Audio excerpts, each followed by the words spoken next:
नमस्कार, आज़ाद भारत न्यूज में आपका स्वागत है। रामलीला मैदान दिल्ली प्रांगण में न्याय अधिकार महासम्मेलन का आयोजन किया गया है। यह आयोजन 6 और 7 दिसंबर तक चलेगा। ऐसा इस रामलीला मैदान दिल्ली में संयुक्त बहुसंख्यक और सूट बूट पहन करके अपनी टाई चमकाते हो।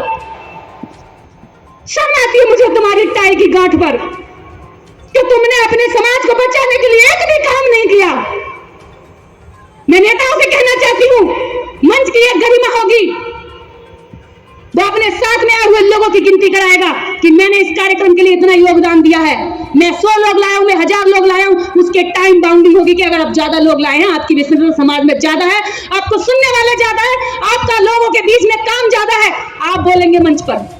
अकेला चलकर आने वाले आदमी को मंचों से अगर हम यूं ही भाषणगिरी बनाते रहे तो ये समाज एक दिन कुछ नहीं होगा आगे बैठने वाला, और यहाँ की भीड़ बढ़ती जाएगी। इसको पीछे तक बनाना पड़ेगा और इसको सिकोड़ना पड़ेगा।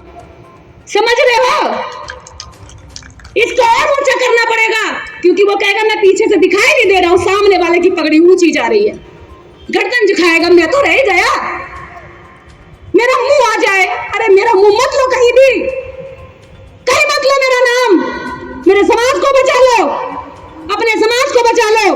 ये पीढ़ियां वरना तुम्हें आने वाली आगे जाकर के उन जगहों पर जूते मारेंगे जहां तुम्हें दफनाया जाएगा, और कहेंगे मुझको अपनी ताब देता रहा, कपड़ों को वाइट करता रहा और अधिकारों को खा गया सारे। आज हमें दूसरों की फिर से गुलामी करनी पड़ रही है। बस मैं शर्मिंदा होकर के इस मंच से जा रही हूँ। मेरे लिए आज इस कार्यक्रम में बाबा साहब डॉक्टर अम्बेडकर को श्रद्धांजलि देने के लिए सिर्फ यही है कि बाबा साहब आपकी बच्ची दुखी होकर के ये कह रही है, जिस समाज को तुमने अधिकार दिया वो अधिकार खाकर कायर हो गया, बहुत ज्यादा समझदार हो गया, बहुत ज्यादा बड़ी बड़ी बातें करने लगा और छोटे समाज को पीछे छोड़ आया। तुमने जिसकी लड़ाई लड़ी है उसी पर अब राज करने लगा, ये उसी को भाषण सुनाने लगा। बस बाबा साहब डॉक्टर अम्बेडकर के इस कारवां को आगे बढ़ाने के लिए अगर जिस किसी के दिल में दर्द उठता हो ना, तो सामने आकर के कहे और कहे कि हम अगर महीने में 4 छुट्टी मिल रही है तो 2 छुट्टी मेरी समाज की और 2 छुट्टी मेरे बीवी बच्चों की, और 2 दिन गांव में जाकर के काम करे। तब देखिए कि आपकी कितनी बड़ी आवाज उठती है। इतना बड़ा समाज और यहाँ देखो तो कुछ भी नहीं। अरे पूरे गांव, जब आप गांव में जाओगे ना तो 99% ओबीसी और एससी मिलेगा, और जब शहर की पोस्ट कॉलोनियों में जाओगे तो 99% आपको सवर्ण क्लास मिलेगा, और आप 0, अठन्नी भरवी नहीं हो, चमन्नी भरवी। और बात करते हो अधिकार लेने की, बात करते हो उनसे लड़ने की, राष्ट्रीय स्तर की सोच नहीं है, पूरे समाज को साथ लेकर चलने की सोच नहीं है। मैं क्या दूं, मैं त्याग करती हूँ, कहने से नहीं होता, व्यवहार में छलकता है। सर के बाल से लेकर आपके नाखून के पैर तक छलकना चाहिए कि वास्तव में आप समाज के लिए सच्चे हो। आपके व्यवहार से दिखना चाहिए, आपको कहने की जरूरत ना पड़े। इसी के साथ जय भीम, जय भारत। आप सब लोग कल फिर आइएगा मुझसे शर्मिंदा होने के लिए। इसी दिन बाबा साहब का महापरिनिर्वाण हुआ था, आज से 66 वर्ष पहले, और ठीक आज से 30 वर्ष पहले 6 दिसंबर 1992 को इस संविधान के ऊपर कुठाराघात हुआ था, बाबरी मस्जिद को ढहा करके। लोग भूल सकते हैं लेकिन मैं नहीं भूल सकता, क्योंकि वो जो मस्जिद ढहा गया था वो मस्जिद को नहीं बल्कि संविधान के स्ट्रक्चर को, उसके ढांचा को ढहा गया था। ये भूलने वाली बात नहीं है। साथियों, आज का जो ये सम्मेलन है वो न्याय और अधिकार के लिए सम्मेलन है, और न्याय और अधिकार के लिए बाबा साहब अम्बेडकर ने अपनी प्रस्तावना में ही लिख दिया है कि हमें अभिव्यक्ति, विश्वास, धर्म और उपासना का अधिकार चाहिए। लेकिन आज धर्म की जब बात होती है तो एक विशेष प्रकार के धर्म की बात होती है जो हो जाइए। ये संविधान कैसे छीन सकते हैं जब आप बहुसंख्यक हैं? बहुसंख्यक होने के बाद भी डरते हैं। ये अपनी थोड़ी से बाहर की बात है। या तो अपने आप को बहुसंख्यक न कहो, या समाज को इकट्ठा न करने की सोचो। अगर आपने सोचा है कि आप बहुसंख्यक में आते हैं तो किसी की हिम्मत नहीं कि संविधान को छीन जाए। हाँ, जो कुछ हो रहा है उसको देखिए, परखिए और आगे डिसाइड कीजिए। मैं भीमराव अम्बेडकर जी का परिनिर्वाण दिवस है।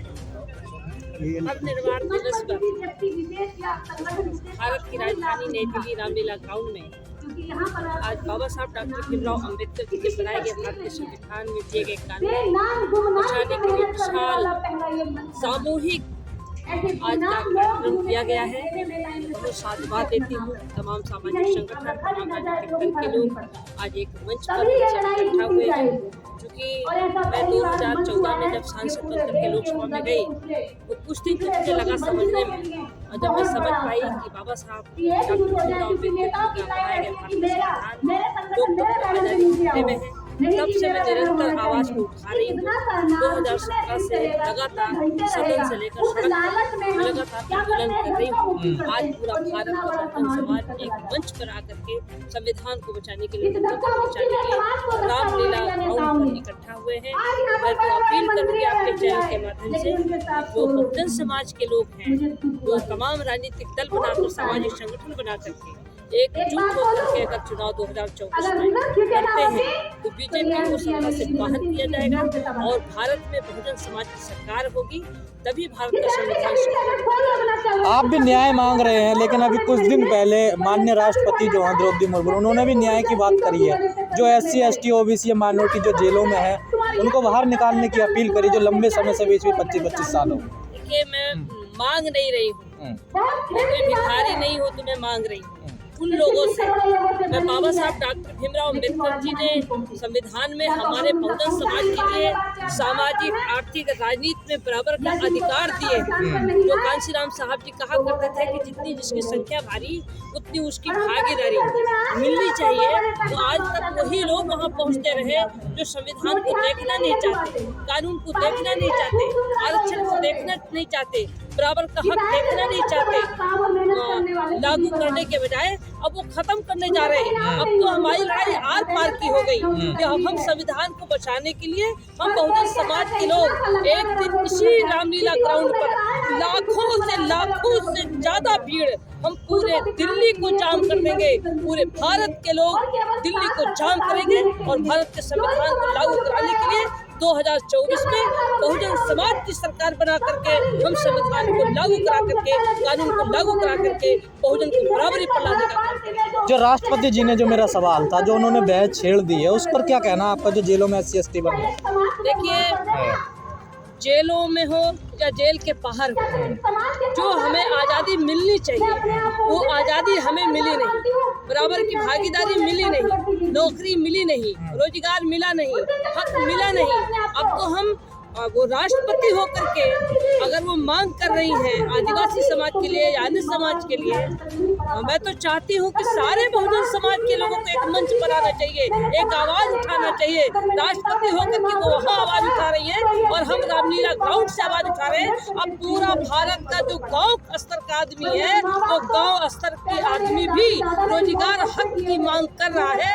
अब नेता पीछे है, जनता आगे है। निश्चित रूप से 2024 में हम बीजेपी को सत्ता से बाहर करेंगे और भारत में बहुजन समाज की सरकार बनाकर संविधान को लागू करा करके अपना हक लेकर ही रहेंगे। और वो आ चुका है, अब तो समाज तैयार हो गया है।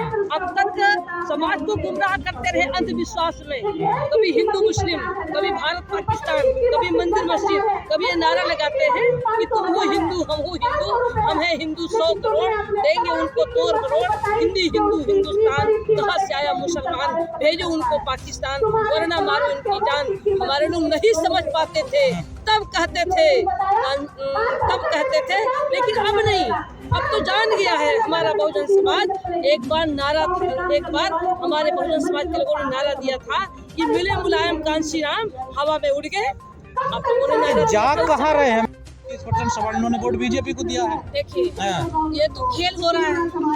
ये तो वोट जो बाबा साहब अम्बेडकर जी ने हमारे वोट, बहुजन समाज की वोट का अधिकार दिया है। अब वोट जहाँ पढ़ना चाहिए, जहाँ समाज डाल रहा है, वहाँ पढ़ कर रहा है। इसीलिए तो ईवीएम हटाओ बैलेट पेपर लाओ की मांग कर रहे हैं। हम वोट डाल रहे हैं बहुजन समाज के पक्ष में और वोट पड़ रहा है बीजेपी के पक्ष में। तो ये कहीं न कहीं साजिश है। हमने तो देखा अभी मैनपुरी के चुनाव में मैं थी, मैनपुरी के चुनाव में मैंने देखा कि वहाँ दलित समाज के लोग, पिछड़े समाज के लोग, मुस्लिम समाज के लोग बड़े पैमाने पर बीजेपी को हराने के लिए वोट किया, लेकिन अभी वो गिनती हुई नहीं। और मीडिया पहले से बोल रही है कि वहाँ चुनाव हार रहे। अरे भाई, बड़े पैमाने पर वोट लोगों ने दिया है, लेकिन अब बेगर गिनती किए ही एग्जिट पोल कैसे बता पा रहा है? इसके मतलब एग्जिट पोल से कहलवाया जा रहा है, धांधली करानी है, साजिश होना है, साजिश करा चुके हैं, इसलिए मीडिया पहले से बोल रही है। अगर साजिश नहीं है तो मीडिया को कैसे पता चल गया कि ये वोट किसके पक्ष में जा रहे हैं? ये कहने की साजिश है।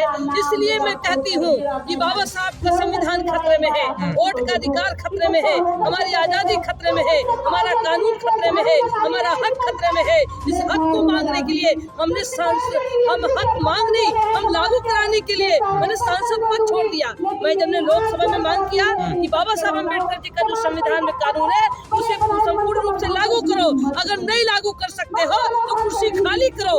ये मैं ही एक सांसद हूँ जो डंकी की चोट में लोकसभा में और लोकसभा के बाहर मैं मांग कर रही हूँ। ये ईवीएम का आरोप मैं काम कर रही हूँ, पूरे उत्तर प्रदेश में काम किया मैंने। अभी 2022 में मैंने किया, 2022 में मैंने विकल्प तलाशा और विकल्प के रूप में मैं विकल्प के साथ में खड़ी थी और वहाँ पर 2 पर 2 चुनाव हुए। जो नेता नहीं माने उनकी जमानत जब्त हो गई। और उसी तरीके से 2024 में हम पूरे भारत के बहुजन समाज को कैडर के माध्यम से समाज को जगाने का काम कर रहे हैं और निश्चित रूप से 2024 में समाज को तैयार करके बीजेपी को हम सत्ता से बाहर करेंगे। और दिल्ली की कुर्सी पर जो बाबा साहब अम्बेडकर जी ने कहा था कि दिल्ली की कुर्सी को कब्जा करो, अब दिल्ली की कुर्सी पर कब्जा करने के लिए हम बहुजन समाज के लोग, दलित, पिछड़ा, आदिवासी, मुस्लिम समाज एक मंच पर आकर के और बीजेपी को सत्ता से बाहर करेंगे और दिल्ली पर कब्जा करके संविधान को लागू। दलित मुस्लिम तो एक राजेंद्र जी हैं, डॉक्टर हेमंत कुमार सिंह हैं, लोकहित। हमारे कितने लोगों को ये संस्कार दिया गया है कि राजनीति में, समाज में जो सक्रिय है, या जो बेटी अभी बोल रही थी, इसके आने जाने का खर्चा उन लोगों को उठाना चाहिए जो यहां नहीं आए। ये चिंता कितनों को? हम वकील को फीस नहीं देंगे और ये कहेंगे कि वकील मेरा काम नहीं कर रहा है, अब हम गमजदा हो जाएंगे। ऐसा तो पहले भी होता रहा, ऐसा आगे भी होगा।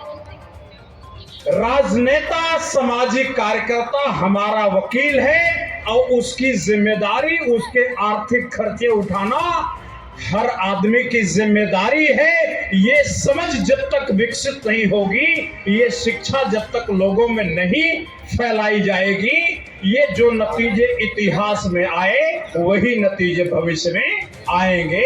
इसमें कोई बदलाव होने वाला नहीं। एक दूसरा दलाल कुर्सी पे बैठा दिया जाए, जिसका टांग खींच रहे हैं वो धनवानों का दलाल है और जिसके नाम पर आपकी सहमति बनेगी वो भी धनवानों का दलाल होगा। ये केवल नाम बदलता है, फर्क कुछ नहीं पड़ता। इसलिए कॉमन मिनिमम प्रोग्राम की बजाय कॉमन मैक्सिमम प्रोग्राम पर योजना बननी चाहिए। अधिकतम साझा कार्यक्रम, न्यूनतम साझा कार्यक्रम नहीं। एक इंसान, इस मंच पर बैठे हुए 50 लोग, मैं किसको मूर्ख कह दूं? जिस कार्यक्रम में शामिल होना चाहिए, करना चाहिए। अगर आप राष्ट्रीय स्तर के कार्यक्रम नहीं मानते, मान लो कि दरियागंज के नाली की सफाई, हमारा यहां बैठा हुआ एक लीडर कहता दरियागंज के नाली की सफाई होनी चाहिए, और आप कहते हैं कि ये कॉमन मिनिमम प्रोग्राम में नहीं आएगा। यहाँ आएगा बैलेट पेपर से चुनाव हो, जातीय जनगणना हो, संविधान को बचाया जाए, चुनाव सुधार हो। आप ये कहेंगे कॉमन मिनिमम प्रोग्राम, तो हम कहेंगे भाई उस कॉमन मिनिमम जो राष्ट्र की कमेटी हो उसमें ये कर लो। और जो दिल्ली की दरियागंज तो बिजली जा रही है और न चला तो समझो बिजली नहीं जा रही है। बिना टेस्टर लगाए, केवल इसलिए किसी नेता के पीछे पीछे मत चल देना कि वो ओबीसी जाति में पैदा हुआ, इसलिए उसके पीछे मत चल देना कि वो दलित जाति में पैदा हुआ। मैं तो ये देख रहा हूं कि जितना बंटाधार जनरल के नेताओं ने नहीं किया, उससे ज्यादा बंटाधार ओबीसी और दलित नेताओं ने किया है। इसलिए मेरे पहले वो जो मेरी बेटी बोल रही थी, मैं 100% उससे इत्तेफाक करता हूं। इसलिए मेरे मित्रों, मैंने एक आवाज उठाई, हमने ये कहा कि मशीनों की मेहनत से हर महीना 16,000 पैदा हो रहा है देश में आमदनी, 8,000 रुपया सबके घर दिया जाए। अगर आज हम गांव-गांव ये आवाज उठाए होते कि रामलीला मैदान में आओ, हम ये आवाज उठा रहे हैं कि जितने लोग सरकारी कर्मचारी नहीं हैं, उन लोगों को या तो सरकार सरकारी नौकरी दे, और नहीं दे पाए तो 8,000 रुपया मशीनों की कमाई में उनका हिस्सा दे। अगर हम 8,000 रुपए की आवाज भी उठाए होते, अगर हम ये कहे होते कि तुम्हारे घर में 10 आदमी वोट देने वाले हैं तो 80,000 तुम्हारे घर में आएगा, ये आवाज उठाने के लिए रामलीला मैदान आओ। अगर ये आवाज उठाए होते तो आज आपको कुर्सियां हटवा के पैर नीचे बैठाना पड़ता, सरसों फेंकने के बाद जगह न मिलती। सॉरी, सर्व लोक हित समाज पार्टी से हैं, दिल्ली प्रभारी हैं। अब मैं चाहता हूं कि 2-3 मिनट में अपना बातों को रखें। थोड़ी सी इनको परेशानी हो रही थी, समय कम मिल रहा था, और मैं आपसे गुजारिश भी करूंगा कि आप कल भी आइए, पूरे धन जन सब तरह से आइए, कल भी आपको समय मिलेगा। और आई हुई जनता का स्वागत और आपको बहुत बहुत नमस्कार। रामलीला मैदान में बैठे हुए हैं, इसके पीछे एक बहुत सोच समझ करके हम लोगों ने इस चीजों का आयोजन किया है। और ये जो आज ये देश में माहौल बना हुआ है, हमारे सारे अधिकारों को, सारे जो हमें संविधान ने प्रकट किया था, उन अधिकारों का खंडन हो रहा है, खनन हो रहा है। हर जगह पे किसी भाई का मूछ रखने के लिए उसकी हत्या कर दी जाती है, तो किसी भाई का पानी पीने के बाद उसकी हत्या कर दी जाती है। अब हम लोग को साथ में संगठित होकर के एक साथ आने की जरूरत है। हमारी संगठन 90% है, फिर भी देख लीजिए हम लोग कितने लोग यहाँ पर उपस्थित हुए हैं। ये मैं जनता की कमी नहीं मानता हूँ, ये मैं अपनी कमी मानता हूँ, हमारे भाइयों की कमी मानता हूँ, क्योंकि हम लोग उन लोगों के पास, जो हमारी जनता के पास पहुँच नहीं पाए, हम लोग उन लोगों के पास अपनी बातों को उस तरीके से रख नहीं पाए, और ये उसी का परिणाम है कि हमारी जो संख्या यहाँ होनी चाहिए ये नहीं हुए। मैं उस वीडियो में एक ही शब्द सुनती हूँ कि कृष्ण काल्पनिक, ये लाइन मेरे आगे कानों में पड़ती है। मैं उस चीज़ के ऊपर एकदम से हिल जाती हूँ कि मैं तो अपनी ज़िंदगी को इसलिए बदला था कि मैं एक सच को पाने के लिए निकली थी। मैंने बहुत कुछ अपने जीवन को बदल दिया था। मैं दिल्ली की पैदाइश हूँ और 7th-8th क्लास में मैंने मॉडलिंग की थी, और आप सोच सकते हैं ऐसा बंदा अचानक जो बहुत पिक पे था और कृष्ण भक्ति में आकर उसने पूरा सब कुछ लाइफस्टाइल चेंज कर दिया था अपना, कि मैं एक सच को पाने जा रही हूँ। मगर जब मैंने वो साइंस जर्नी की वीडियो सुनी तो मुझे पता चला ये सब तो बहुत बड़ा घपला चल रहा है। वहाँ से मेरी क्यूरियोसिटी इतनी ज़्यादा बढ़ गई। मैं बचपन से हिस्ट्री के पीछे, एक पैशन है मेरा हिस्ट्री के पीछे ही, वो यूट्यूब पे मैं कुछ ढूंढती रहती हूँ। तब वहाँ पता चला कि मैं तो एक अंधकार से निकलकर एक गहरे अंधकार की तरफ जा रही थी। तब मेरी आंखें खुल गई और मुझे पता चला कि मैं खामखा में उस चीज़ को वो दर्जा दे रही हूँ जिससे मुझे कुछ मिला नहीं था। मुझे जो मिला है, अगर आप सभी कुछ आंखें खोलकर देखें तो आपकी परदादी की परदादी शिक्षित क्यों नहीं थी। क्या क्या हो जाता था ये भी नहीं समझ में आता, जो सिर से भी बाहर निकल जाता है। आज अगर नेटवर्क चला जाए तो फोन काम करना बंद कर देता है, मगर हम उसमें ऐसा ऐसा पढ़ते हैं कि जो लगता है कि पता नहीं कौन सी टाइम की बात हो रही है और क्या हो रहा है। तो उसके बाद मेरे जो खुल गया दिमाग एकदम से, मुझे समझ आ गया। मैंने 2 दिन के अंदर उस सब चीज़ों को लॉक किया और मैं इस रास्ते पर चल पड़ी और मुझे समझ में आया कि मुझे देने वाले तो बाबा थे और मैं कहाँ भटक गई और कहाँ चली गई। उसके बाद मुझे समझ में आया कि जो ये संविधान अगर ना होता तो हमारे यहाँ जो महिला है, आज भी आप कितना भी कह लीजिए, अभी बात हो रही थी धर्म की, बात भी कुछ की गई, इन लोगों की देर है। आज मैं नमन करता हूँ साहब को, और मैं तो मानता हूँ कि बाबा साहब अम्बेडकर जैसे लोग हमारे बीच में बैठे हैं और ये किसी नाम के मोहताज नहीं है। सारा देश, सारी दुनिया जानती है, बिल्कुल साधारण व्यक्तित्व है। आज जो हमारे जैसे छोटे छोटे कार्यकर्ताओं के मुंह में जबान आई है, ये बाम सेफ की देन है। जो लोग काम कर रहे हैं, जल्ली साहब जैसे लोग और बहुत सारे लोग काम कर रहे हैं, वीएल मातंग साहब हैं, बहुत सारे लोग हैं, बहुत काम हो रहा है देश में। आज ये मत सोचना कि यहाँ पर संख्या कम है, पूरे देश में इस तरह के कार्यक्रम चल रहे हैं। अभी हम लोग 26 अलीपुर रोड थे, वहां पर भी लोग सुबह से ही आना जाना चालू है, और एक वहां पर कार्यक्रम और था, वहां भी काफी संख्या में लोग थे। अभी मैं गांधी साहब को सुन रहा था, बड़े अच्छे वक्ता हैं और भी बहुत अच्छे अच्छे वक्ता यहाँ पर बैठे हैं। आज समझदार लोगों की जरूरत नहीं है, मेरा ऐसा मानना है, इस देश में काम करने के लिए। आज पागल लोगों की जरूरत है, भगत सिंह जैसे, उधम सिंह जैसे लोगों की जरूरत है इस देश में काम करने के लिए। इन समझदारों ने बेड़ा गर्क कर दिया इस समाज का। 10 को कोई बका के ले जाता है, 20 को कोई बका के ले जाता है, 50 को कोई बका के ले जाता है और कहते हैं समाज संगठित नहीं होता। समाज तो संगठित है। इस समाज का अगर बेड़ा गर्क किसी ने किया है तो ये हमारे जैसे छुटभैया नेताओं ने किया, जो लोग समाज को बेवकूफ बना करके चंदे की बात करते हैं। लोगों ने चंदा दे दे के भी भर दिया इन लोगों को। इतना चंदा दिया इस समाज के लोगों ने कि मान्यवर साहब काशीराम को हेलीकॉप्टर जन्मदिन पे गिफ्ट किया था। सारे लोगों की नजर आपकी जेब पे है कि 10 रुपए भी निकाल ले इनकी जेब से, लेकिन अपनी जेब से कुछ नहीं लगाना इन लोगों ने। तो आज जो ये आयोजन हुआ है, बहुत सारे लोगों को ये नहीं पता किसका बनाया हुआ कार्यक्रम है।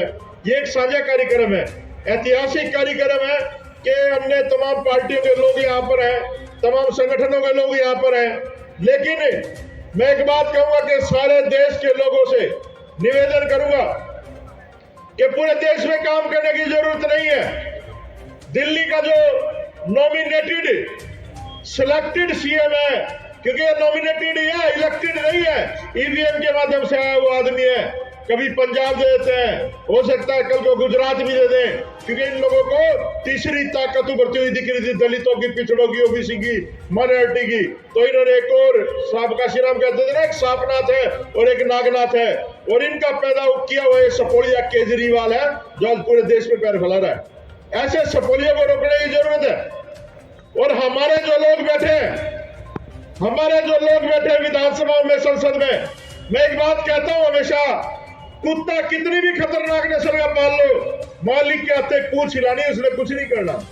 जितने लोकसभा में बैठे हैं, विधानसभा में बैठे हैं, सारे के सारे वही लोग कहते हैं कुत्ते इनका मालिक कहता भौंकते हैं, इनका मालिक कहता काटते हैं। ये लोग समाज का काम नहीं कर सकते, अपनी लुगाई की सिफारिश नहीं कर सकते उन अपने हकाओं के सामने, तो अपने समाज की बात कहां से करेंगे। तो साथियों, आज का जो दिन है बहुत ही महत्वपूर्ण दिन है, और मैं कहूंगा कि आज हमारा सबसे बड़ा नुकसान हुआ था, बाबा साहब अम्बेडकर इस दुनिया को छोड़ के गए थे। लेकिन अगर आज बाबा साहब अम्बेडकर भी होते तो वो भी आपकी तरह परेशान होते, क्योंकि समाज जब जब एकत्रित हुआ है इसको हमेशा धोखा मिला है। चाहे वो उत्तर प्रदेश की सरकार में रही 4-4 बार, गांधी जी नाम नहीं लेते, मैं नाम लेता हूं, इस मिशन को मिटाने का काम मायावती ने किया और किसी ने नहीं किया, बहुत बड़ा काम किया उसने मिटाने का इस मिशन को, सारे को खत्म कर दिया उस हमारी बहन जी ने। हम टाइम पे शादी कर देते तो ठीक होता, अपना परिवार ही चला लेती और चीजें बर्बाद ना करती। तो ऐसे लोगों से बचने की जरूरत है हमें। हम लोग ये जो औपचारिकताएं निभाते हैं ना कि हमने फलाने का नाम नहीं लेना, ढिकने का नाम नहीं लेना, आप लोगों को बचने की जरूरत है ऐसे लोगों से, और ऐसे लोगों को एक्सपोज भी करना पड़ेगा आपको समाज के बीच में। क्योंकि ये लोग अब जब जाते हो तो ये लोग मिलने के भी पैसे लेते हैं कि अभी करोगे तो 50,000 रुपए लगेंगे जब तो आपसे मिलते हैं। और दिल्ली में इलेक्शन होता है तो केजरीवाल राखी पहुंचा देता है, पंजाब में होता है तो बादल राखी पहुंचा देता है, हरियाणा में होता है प्रकाश चौटाला राखी भेज देता है। राखी भी कई 100 करोड़ की होती है। तो बचने की जरूरत है आप लोगों को। और देश के सारे नेताओं से मैं अपील करता हूँ, जो अम्बेडकरवादी जो सोचते हैं कि हमने बाबा साहब के लिए कुछ करना है, सारे दिल्ली में आ जाओ। 2025 में चुनाव है, इस नकली झाड़ू वाले को उतार के फेंकने का काम करें। पूरे देश में अपने आप मैसेज चला जाएगा, क्योंकि दिल्ली में सबसे ज्यादा संख्या में लोग हैं, सबसे ज्यादा मजबूत समाज है और दिल्ली में संसाधन भी बहुत है। आपको ना चंदे की जरूरत है, ना आपको गाड़ी घोड़े की जरूरत है, सारी चीजें आप, बसें भी है, मेट्रो भी है, सब कुछ है। आप आराम से अपने गंतव्य स्थान तक पहुंच सकते हो। मुझे भाषण नहीं देना, तो मैं नॉर्मल सी बातें करता हूँ। तो आप लोग जो एक कार्यक्रम चला रहे हैं, मुझे लगता है मेरा रामलीला मैदान की बजाय ये कार्यक्रम अपनी बस्तियों में छोटे छोटे रूप में करना चाहिए, क्योंकि इतना बड़ा पंडाल लगाया है। 10-15 लाख रुपए तो इसका रेंट ही होगा, और 10-15 लाख में तो हम 10-15 बस्तियों में बहुत अच्छे कार्यक्रम कर देते और बहुत सारे लोगों को समझा भी देते। तो मेरा सजेशन है, आप लोगों को समझ में आए तो ठीक है, नहीं आए तो आप लोग काम ही कर ही रहे हैं।